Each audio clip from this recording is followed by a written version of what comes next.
This week, we dive deep into the AFC West, talking our predictions, what we think of what they've done so far, where we think we're going to end up in this season, and we'll give you our over-under predictions for their record at the end of the season.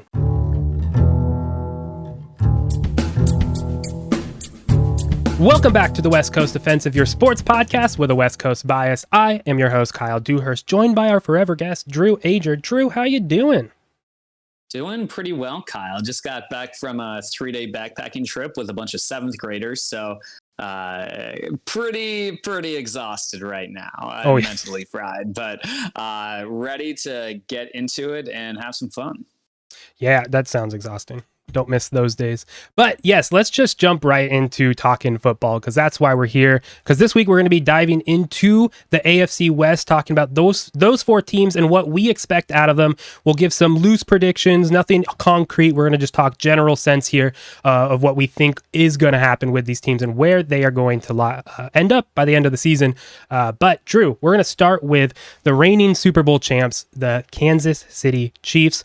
They still are probably the top team in the AFC West, right? I mean, they easily are competing for being top of the AFC in general, and they're probably going to be pushing deep into the playoffs. What is your instant reaction to them and where they're going to end up? You know, it was just so interesting to me that they were able to win the Super Bowl last year, because if anything, that's the year that they should have taken a step back, right? Mm-hmm. You lose Tyreek Hill for a bunch of picks who haven't turned into anything yet. You weren't really sure with what was going on with the defense, because you had some really young players back there, including some rookies. You had a 7th round pick who basically did become your starter at running back, as well as bringing in guys like Kadarius Toney and stuff throughout the season. So the fact that they were able to win the Super Bowl in a year where they were having so much turnover, I think is huge. They did lose a big piece, a very large piece in what's his name, Orlando Brown, right? But they were able to replace some pieces on the offensive line. I think they will be fine there. They still have Patrick Mahomes. You still have Travis Kelce. You have some really young receivers in that offense that are going to have a chance of becoming special with a guy like Pat Mahomes. And then you have a guy like Chris Jones anchoring that defensive line. He could be Defensive Player of the Year. There is no reason why I have any reason to doubt the Kansas City Chiefs as the favorite in this division going forward. Oh, yeah, 100%. I mean, my biggest issue, and you kind of touched on it, is the wide receiver production. They are a younger group. You know, Marquez Valdes-Scantling is the veteran on that team, you know, and everyone else is a little younger. So that's just the big question mark. Outside of Kadarius Toney and Marquez, I don't recognize these names: Sky Moore, Rashee Rice, Richie James, and we're looking at a depth chart from preseason time. But those aren't big names, but they still were successful next year. And I'm pretty sure Tony's going to be Kadarius Toney's going to be a lot more into that system. He's going to be more on touch with Patrick Mahomes. And at the end of the day, you still have Mahomes and Kelce. And I think that's right. All you need. And you have Andy Reid sitting back there doing what he does best, coaching and putting them in the right position. So, I mean, on paper, yeah, losing Orlando Brown is huge. Pass rushers are...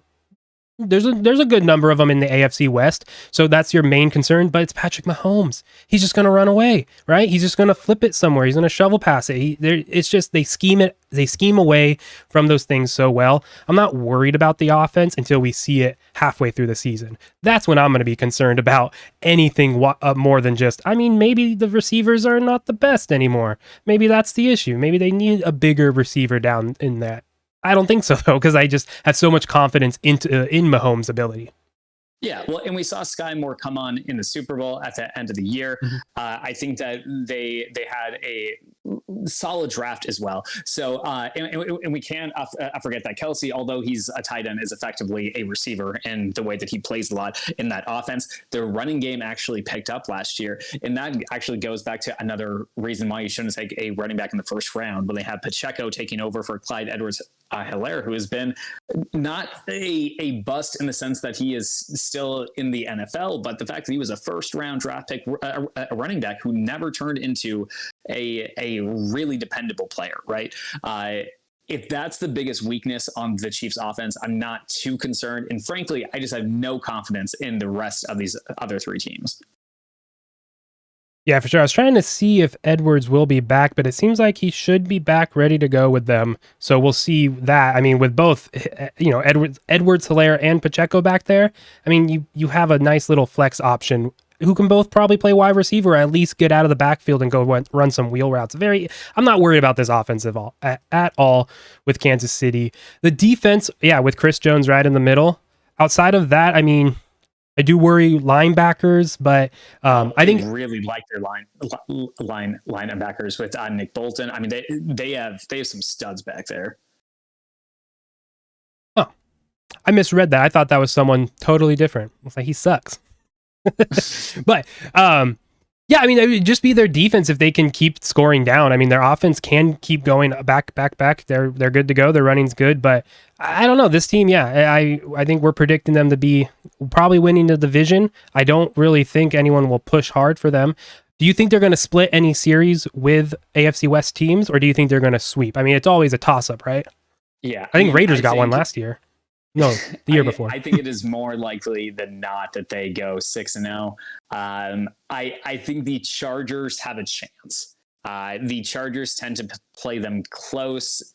They had Justin Herbert. They had a very good chance to win, I believe, in week 1 last year before Justin Herbert. They had the quick play audible. The tight end was completely gassed. It's the pick 6. He ends up hurting himself in that game. But they even beat them in Arrowhead with Phillip Rivers a few years back, right before the Justin Herbert show took over. So I think that they have a chance, and one of the big factors too is that they actually have an offense that could potentially go touchdown for touchdown with Kansas City. They have, and we'll get into their offense more in a couple minutes, but they have explosive playmakers everywhere on that offense. And I think when you play Kansas City, you have to be able to put up at least 24 points just to have a shot at winning. And frankly, you probably have to be, upwards of a 35. Oh, for sure. Yeah. And then last year they were 6-0 as well. They did sweep the whole AFC West last season. The season before, that's when the Raiders got them. That's where I think Chargers got one. But yeah, last year they were 6-0, which honestly, that is kind of surprising. I didn't recall that fact. I didn't think they performed that well, but they did. This season, they start off playing Denver 2 times in 3 weeks, which is really interesting. So that'll be interesting to see if Denver can sneak one out. But let's talk Denver now. Denver, of course, with Russell Wilson coming in, he's got his coach, Sean Payton. We talked last week about that whole deal with the comments made, and clearly they like Russ. They're sticking with him. They think they just needed a better coach there, which maybe that was the plan all along. Well, and they actually have to stick with Russ now, given his contract. I mean, he is their quarterback for the next 3 seasons minimum. Oh, yeah, there's no getting out of that. They went all in on him with that huge trade, which left them with no first-round picks this season. But again, they're in their head. They got a franchise quarterback, right? But last year, not a franchise quarterback. Looked awful. We'll see what happens this year. I am not hot on this team. I still think they're going to be 4th, 3rd place in this division, and that just depends on the Raiders, because right now they're all paper. Everything's on paper to me with them. But Broncos did lose Mike McGlinchey, their big free agent guy. He should be back by the time of season, but that injury is still made to be known. I have questions about the Russell Wilson as a quarterback. That offense did not look good, and maybe Sean Payton coming in is all that's needed, and boom, that offense is finally the offense we were promised, the offense they were willing to give away all their draft picks for because of Wilson. Maybe this is that moment it comes to fruition. I still don't feel hot on it. I really don't. I don't think it's just gonna work out for them. I do like their defense. Their defense is decent, is good. Pat Surtain will take a step forward. He was decent last year until he went up against Devontae Adams. That was nice. But other than that, he was a solid player. He's going to keep learning more. I'm really interested with the Broncos. I'm still not believing in them, though. Yeah, I have not loved what I have heard coming out of camp so far. It doesn't sound like Russell Wilson is adapting to Sean Payton's offense super effectively or nearly as quickly as they would hope. I'm not sure what to make of the Broncos' offensive weapons. I think they might be capable at running back, but I still don't know exactly how good they are back there. The receivers are fine, but frankly, I was so much higher on their receiving core before Russell got there, right? Mhm. I still don't know what Jerry Jeudy exactly is. When he came in, I thought that he was going to be a really dependable number one. Maybe he's a low end one. Maybe he's just a dependable number two. I just don't know enough now. Tim Patrick, a couple other guys, I thought this team looked a lot more loaded on paper at this time last year, even though a lot of the offensive skill positions have remained the same. But because of how they performed with Russell last year, it just brought down everything. The offense is going to be what sets this team apart. If they have any shot to sneak into the wild card, if they have any shot to even make it to second place in this division, Russell Wilson is going to need to be the reason why. It's not going to be because of a great secondary. I mean, Russ is going to have to be the spoon stirring the drink. So yeah, I am not expecting a whole lot. I think it's a fourth or third place finish. I think if Justin Herbert goes down, or if Brandon Staley is just a dumpster fire this year, I think potentially you could see them sneak into the second place spot. But the closer we get to the closer we get to the season, the less good I feel about them. I was feeling way more optimistic when they first brought Sean Payton in, but just the vibes that I'm getting from this offseason, Denver's being really, really loud. And I would think that they would want to be very, very quiet. Yeah, it's really interesting. It's similar to what I feel like Josh McDaniels and his staff were doing when they came in last year. You saw Carr get dumped off last season pretty much right after, when it was clear that's not the quarterback. That's not going to work out between them. That's not the style. That's not what they need in a play caller. So it might be the same thing. Give Russ 1 year. We're going to put it on. Hey, we're going to publicize that it's the coach's fault. Don't mess it up now. It's all on you, right? So it's kind of put Russ in a hard spot in some cases, that he needs to perform, but I also think he needs to perform. He had his own office at one point, right? Like, we know what this guy was demanding and what he felt himself as, right? He was that guy who's going to go to Denver, make it a Super Bowl contender. We've yet to see that on the field. So it really, it's so many question marks around Russell Wilson. Everything else looks okay. It looks like an NFL team that maybe middle of the pack, maybe can push for a playoff, maybe even more, but it really depends on what that quarterback can elevate. And I have no confidence in Russell. I think it's hard to have any confidence in him after last season, because it wasn't just like he had like a small drop off. Like, he was horrible. And he wasn't great in his last season in Seattle either, especially when you look at some specific metrics. So, like, I don't have faith. I think that I'm probably slotting them into third place is where I think they will most likely finish the season at. Yeah. Defense, they do have Frank Clark. They got Randy Gregory. It's a decent pass rush on paper, right? I think that can carry him through a lot, and I think that's what's going to inflate their record a lot, is that defense potentially. But again, questions on the offense, so that's what's going to hold them back for us, it seems, is until we see what Russ can do.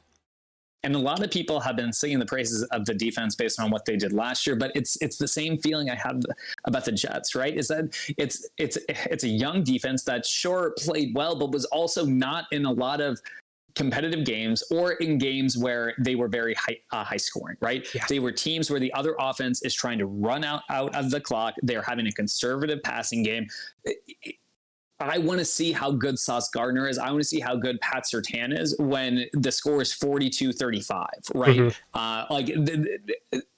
I think these guys are great. I'm just not ready to crown them as the 100%. Elites in the NFL right this second until we see them in some more high pressure situations. 100%. That's going to be exciting for Sauce too, because with Rodgers, I'm thinking they will be in those positions more, and I do like Gardner a lot, way more than Surtain in my opinion. But that's that. Yeah. So talking Chargers now, Drew. They made playoffs last year, didn't stay long. It's kind of the same thing. They're committing to Justin Herbert. Nice big contract there. Austin Eckler is back. They're keeping him around. Keenan Allen, Mike Williams, these players who were injured too. A lot of injuries last year. They're all coming back. What do you think we're going to get out of the Chargers this year? Yeah, I mean, this is just your stereotypical Chargers offseason where you feel great about this team on paper. You see that they are loaded with talent and have an incredible roster up and down on both sides of the football. And in the reality, they have a really underwhelming head coach. They're going to have a ton of injuries, and they could have a very poor season, or they could actually make some noise at the playoffs. But their receiving core is absolutely phenomenal if you can stay healthy. Keenan Allen, Mike Williams, first-round pick, Quentin Johnson, who has looked great in camp. They have some big-time weapons there. In addition to a guy like Austin Eckler in the backfield who led the NFL in touchdowns last year, they could still use some more support, I think, with a grinder between the tackles type of back. But their offensive line, they are getting their amazing left tackle back, Rashawn Slater, I think it was at least Pro Bowl left a tackle who had a great rookie season and then got injured early on last season. I think that bringing in Kellen Moore could be one of the biggest offseason moves that people have definitely talked about, but I think that could have a bigger impact on offense than a lot of player acquisitions could. Like, I think Kellen Moore to the Chargers is a bigger deal than Odell Beckham Jr. joining the Ravens. I did not like the game plans at all that they built around Justin Herbert the past 2 seasons with Joe Lombardi as the OC. I think Kellen Moore will be able to open this up. Herbert has so much arm talent with an improved offensive line and big time weapons. They could make a lot of noise on offense. And what I loved about the Quentin Johnson pick in the first round specifically is that it gives them the opportunity. So when Keenan Allen gets hurt, when Mike Williams gets hurt, you aren't down to just one receiving option. And bringing Jalen Guinan back, you still have Joshua Palmer. I feel better about this receiving core than I have in a very, very long time. And this is definitely going to be the best offensive talent that Justin Herbert has ever been surrounded with. Yeah, I mean, barring injuries again, right? And that's the big question mark because it continually seems to happen to the Chargers here, whether in San Diego or LA. It's always something with injuries, right? That's the big question. I totally agree. I love these receivers, but again, like, what can Herbert do with people who, when they go out, we've seen them not do much. So, it's in his fourth season for Herbert? Third, I think. It's his fourth now. Fourth now. Yeah. Going into his fourth, yeah. Yeah, so at some point it's like you got to win with whoever you have, right? And I think them making that Quentin Johnson pick, keeping guys around like Josh Palmer, who did go down, but should be fine, it seems, in training camp. They need depth there, and I like the guys they got. They also got Keelan Doss, who's on the Raiders practice squad for a long time. I think he just has been waiting for his shot, but he hasn't been able to burst the bubble into a slot or into a rotational player yet. But hey, maybe he does. So they're clearly trying to build that. And I think that's the biggest question mark. But they're committing to Herbert. So at some point, to me, Herbert's got to win. I like the guy. He plays well, but there are games that he doesn't win. Right? He's won some games, but then he hasn't won some games. And of course, you got to look at the whole picture, right? There's the whole offense being an issue. The offensive line isn't good. The play calling. But there are going to be questions about Herbert long term. I've been hearing he's the best. He's really great. He's awesome. He's really cool. Yeah. But at some point, we got to see some wins too, right? We got to see some stuff there. I mean, you gave Derek Carr like 10 years and you've given... Yeah, I wouldn't have given him that long. And all he's done is have more passing yards and more passing touchdowns than any other quarterback through three seasons. And if it wasn't for an inept head coach and Brandon Staley and a couple other things, like that's just insane to me when he made the playoffs last year. They got up to a 27-point lead on Jacksonville. And then the defense just lets Trevor Lawrence destroy them. And Justin Herbert didn't play great in that game. He didn't play great in the Week 18 game against the Raiders the year before until the fourth quarter. But that's the biggest thing to me is that he turns it on the most when the pressure's the brightest. So I am not concerned about him long term. But I am concerned about the defensive side of the football in the same exact way here. It's the same issues. Elite talent with a ton of injury potential. Joey Bosa and Khalil Mack on paper is the best pass rush maybe in the entire AFC.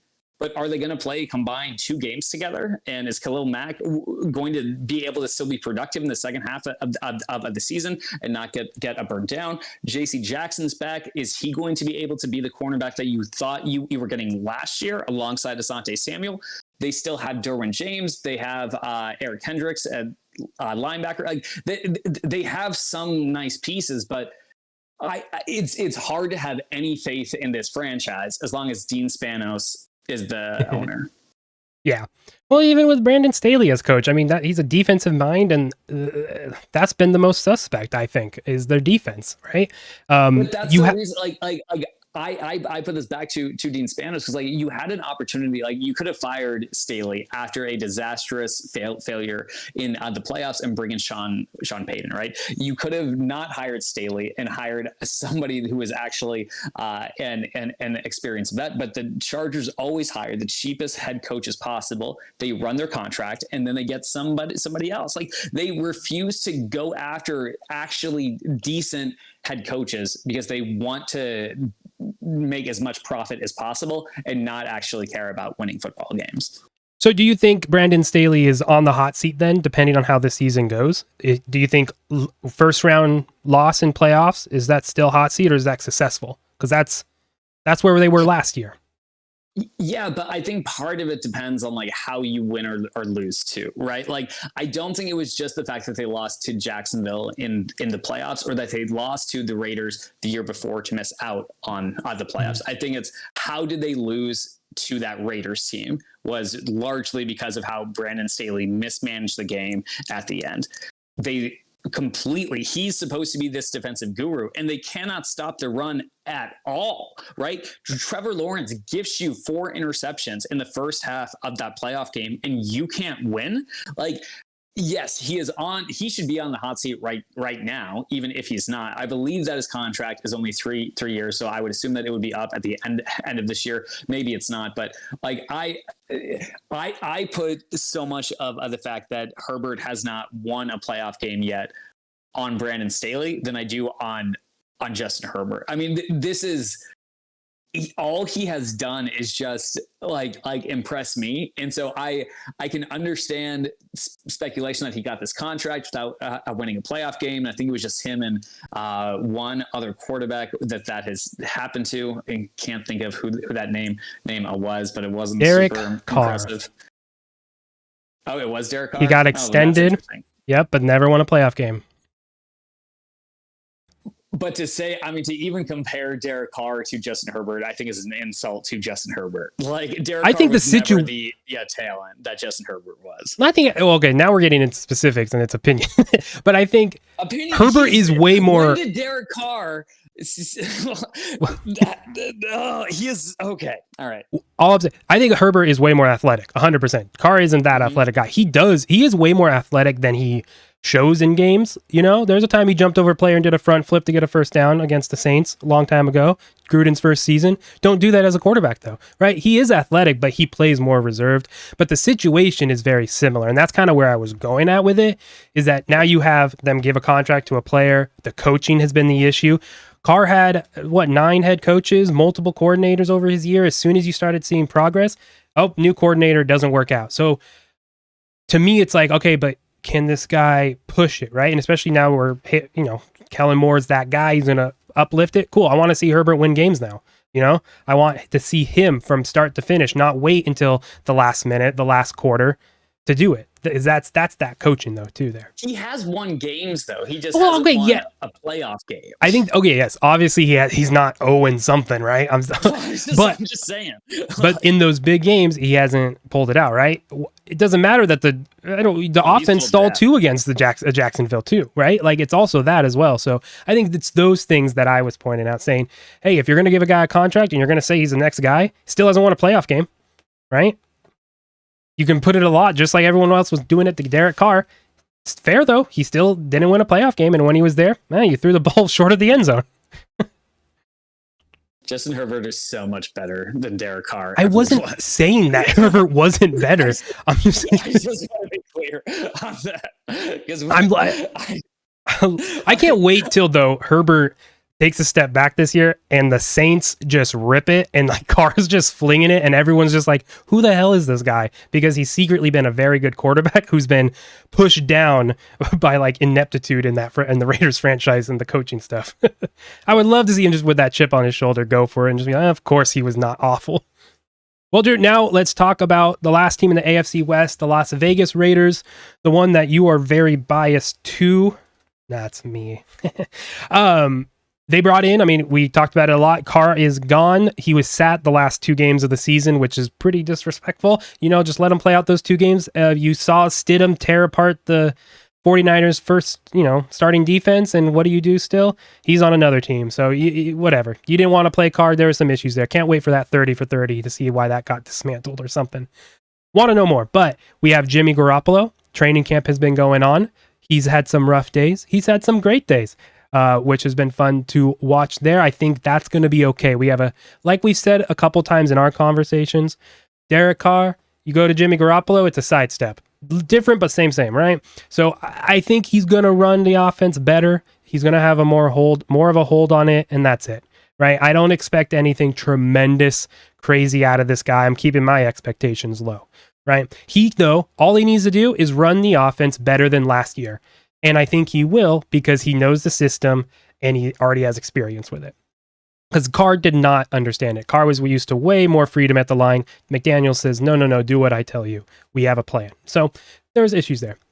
Josh Jacobs is not there. He's not signing his franchise tender. He has been silent. Davante Adams has said we need him if we want to push for a Super Bowl. That's the conversations apparently happening within the building, or it's just hey, Jacobs, get over here, or it's like, hey, brass, hey, management, get him here, figure it out, whatever. Those are the comments that are being said.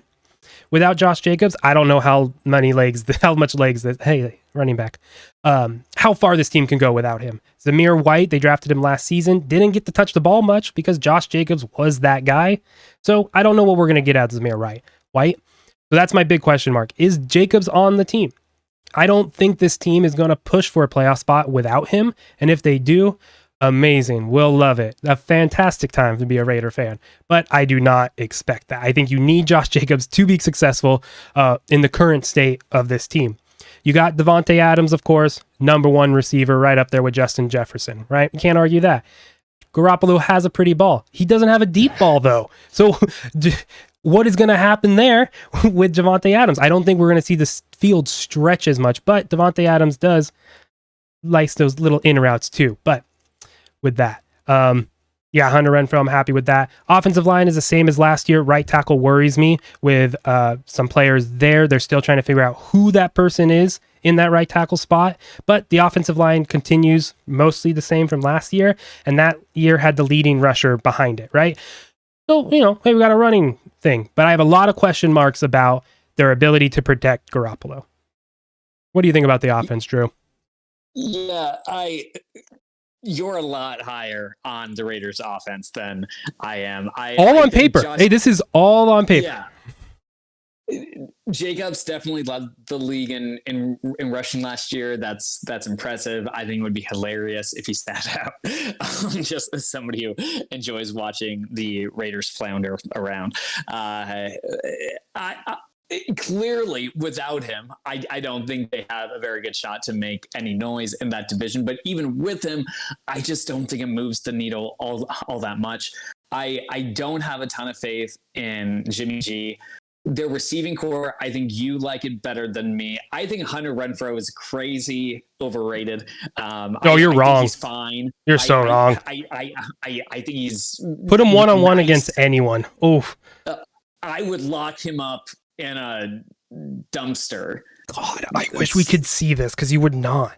Also, that's kidnapping. If you need 7 seconds to run your China route to get open, I don't know how good of a receiver you are. I don't think that's accurate at all. It's pretty close. I think you're just throwing numbers out. Devontae, I think, is uberly talented. I think he regrets wanting to be traded to the Raiders already. I think he's going to be grumpy. I think he's going to be disinterested. I'm I would not be surprised if maybe we saw a Randy Moss type year in a Raiders uniform out of him. Just this superstar talent who cannot get it up for this type of Raiders offense when you have these players thrown to you, right? I think they're fine. I think they should be better than the Broncos offense. But I think when you're in a division where you also have Justin Herbert and you also have Patrick Mahomes, I just don't really see the Raiders being able to put up the same type of offensive numbers. At the same time, I'll say I didn't expect them to be able to score much last year either, and they had a number of 17-point leads on a couple of teams. So I'm curious to see how multiple. Josh I think they've made history with how many 17-point leads they blew. That's right. Yeah.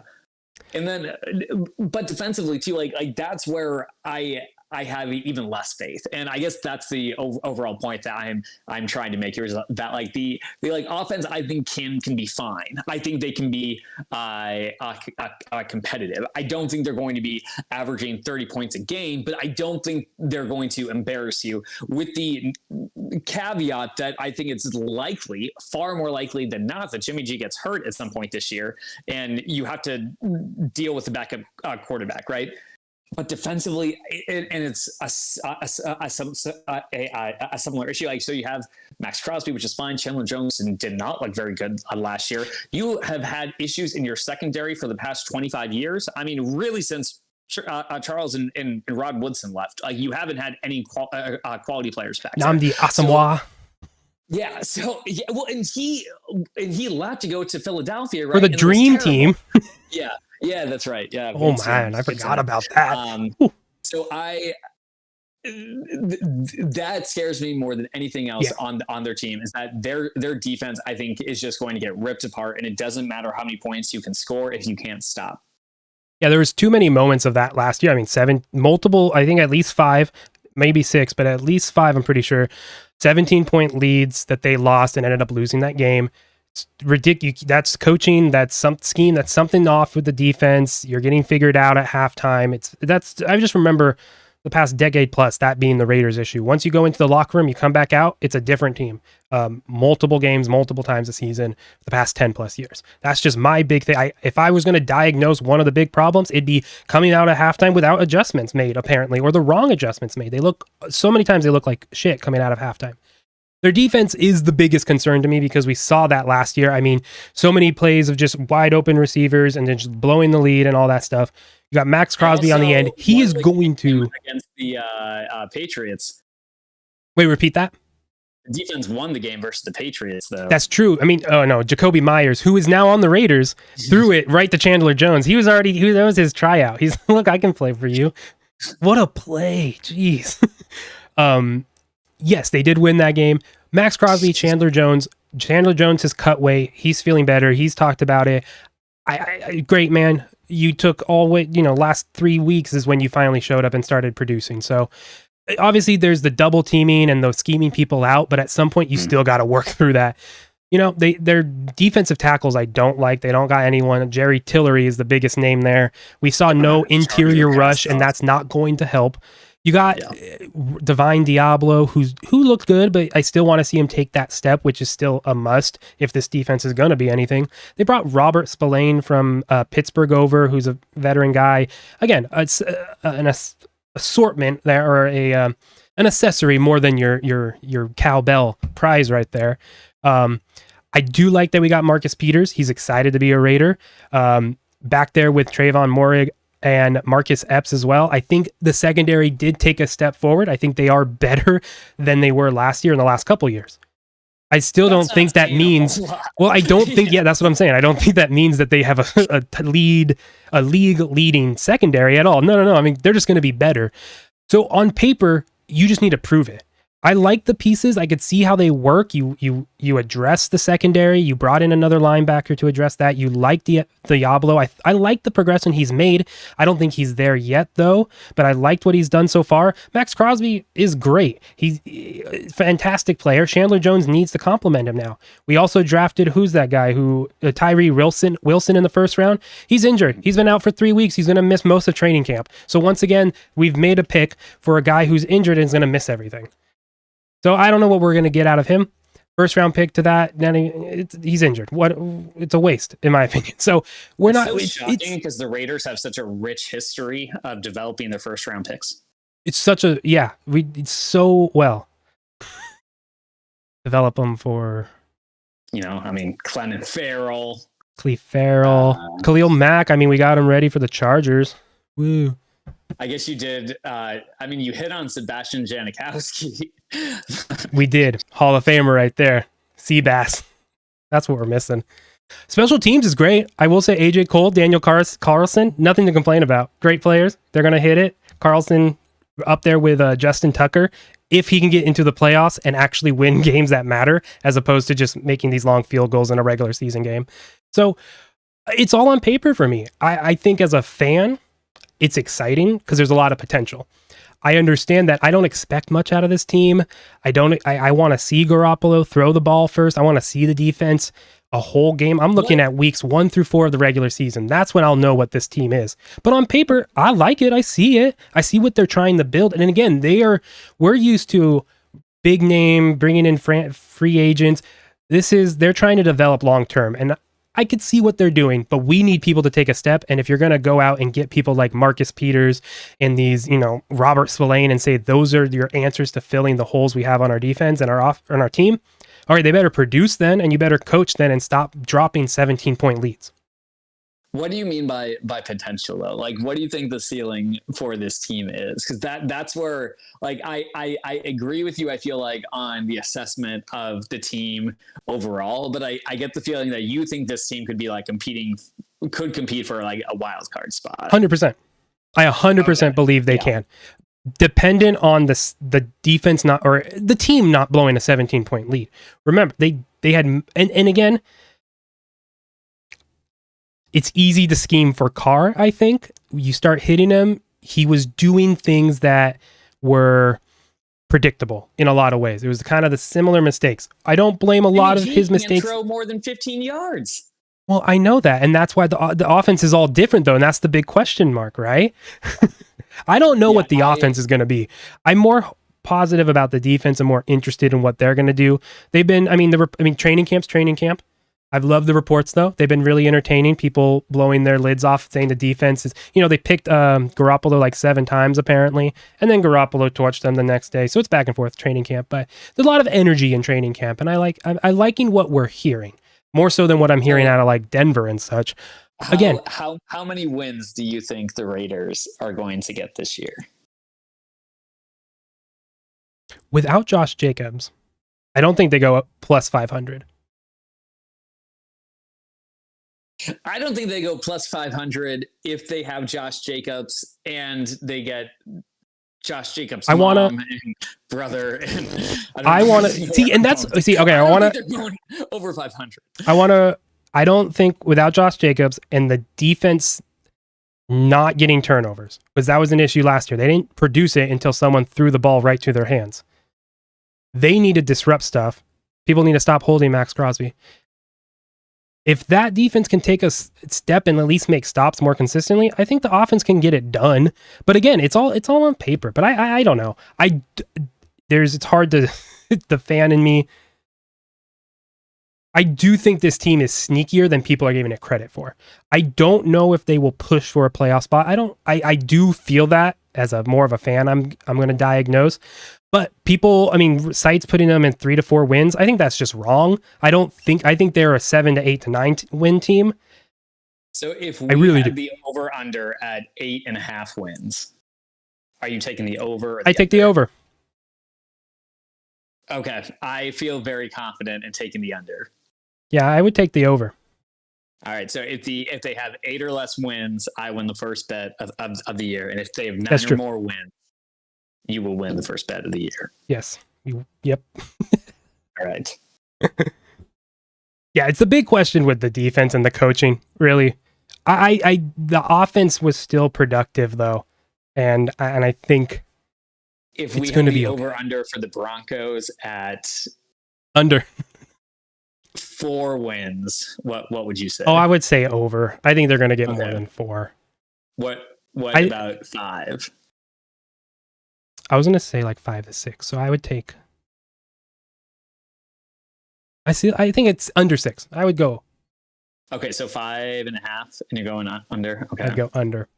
I'll go over because I think that they won 5 years, I think they won 5 games last year, and I think they can win one more with Sean Payton. I think Sean Payton's worth a W. It's fair. It's fair. Yeah, I don't think they beat the Raiders in like a while. The Broncos. Yeah, which has been nice because usually it's the flip side the last couple years. If we had the Chargers at, what do you want to do? 8.5 or 9.5? 9.5. See, I would go over on that though. Yeah, I think I would. Well, okay, maybe that's. What if we did 10.5 and I'll take the under? But see, or we can still do 9.5 and I'll take the under because I feel like they're gonna mess this year up. Yeah, I'll take the over. Okay. On that 9.5. All right. Because I do think if they win 10 games, they will and go 10-7. I think they'll be in the playoffs in that. Yeah, the AFC is just really competitive, I think, at the top. You know, and we haven't even talked about other divisions yet, but when you look at Buffalo, Miami, Baltimore, there's just a slew of teams that I think will be pushing hard for those spots. I think that wild card spot is going to be really like it has the past couple seasons. It's not going to be until week 18, 17 that we're going to really see who's going to lock that up, at least in the AFC. So, yeah, I think that we could almost name the division winners now. But the wild card spots I think are going to be really competitive, except for the AFC South. But I think that you're most likely with 3 wild card teams. I think you're going to have one from the AFC West, one from the AFC North, and one from the AFC East. I think it's possible you have 2 from the AFC East. I think it is possible you could have 2 from the AFC North, but I don't think it's. You're talking wild card specifically, right? Wild card spots. I think more likely than not, it's going to be one team from the AFC West, most likely Chargers, probably the Ravens, and the AFC North with Cincinnati winning the division, or you could flip flop that. I don't think it makes a huge difference. And I think you're probably going to have Buffalo win the division in the AFC East with Miami going. But if the Jets also sneak in, I think that is possible. I think it's possible that Sean Payton remedies Russell Wilson. I don't think that's a super likely thing, but I could also see that happening. I don't think Pittsburgh is going to take a huge jump, but they are going to have not Tommy Maddox. Why can't I think of his name? Tommy Maddox was playing when I was a kid. But their quarterback, Kenny Pickett. There we go, Kenny Pickett. He'll be in his second year. They still have a strong defense. They're a great regular season team. They're going to be 500 with Mike Tomlin there. They could honestly compete for a wild card spot too. And even though I hate to say it, Cleveland's roster still has talent on. Well, if Deshaun Watson could be anything really close to what he was when he was at the peak of his powers in Houston, Cleveland could be a very competitive team. Yeah, it's crazy that we're still talking about him and he's a starting quarterback. But yeah, I mean, yep. Cleveland is a sneaky team because of all the things around Watson. But yeah, I mean, if he can get back there, that division is pretty competitive. But yeah, I think it's Baltimore's and Cincinnati's to lose. Yeah, Cincinnati. Yeah, to lose there. I don't know. It would be interesting. Yeah, the AFC West, the bottom is just, we know what we're going to get with the Chiefs and the Chargers. We just hope they're better, right? And we hope the Chiefs take a step back. But like we know what we're going to get most likely within the ballpark. With the Broncos and Raiders, we don't know. There's so many question marks, and I think that's going to really, that's going to determine how this division shakes up. Obviously, I'm higher on the Raiders. I would put them. I would put the division as Chiefs 1. Chargers, just because I don't have questions as much as and then Raiders and Broncos. I have no faith in the Broncos there. I think that's how it's going to shake up by the end of the season, be 1, 2, 3 like that. 4. Yeah, and I would say I think you have to be high on the Raiders. I don't know, man. Can't wait. I don't know. We'll see. They're turning heads with the 49ers at the joint practice right now. Garoppolo got a shot in the end zone. They scored. Turning heads because Garoppolo's scoring or throwing so many picks. So No, he hasn't thrown a pick. He's been perfect so far today. Don't put that on him. Training camp's the best time because you just get to go wild with assumptions.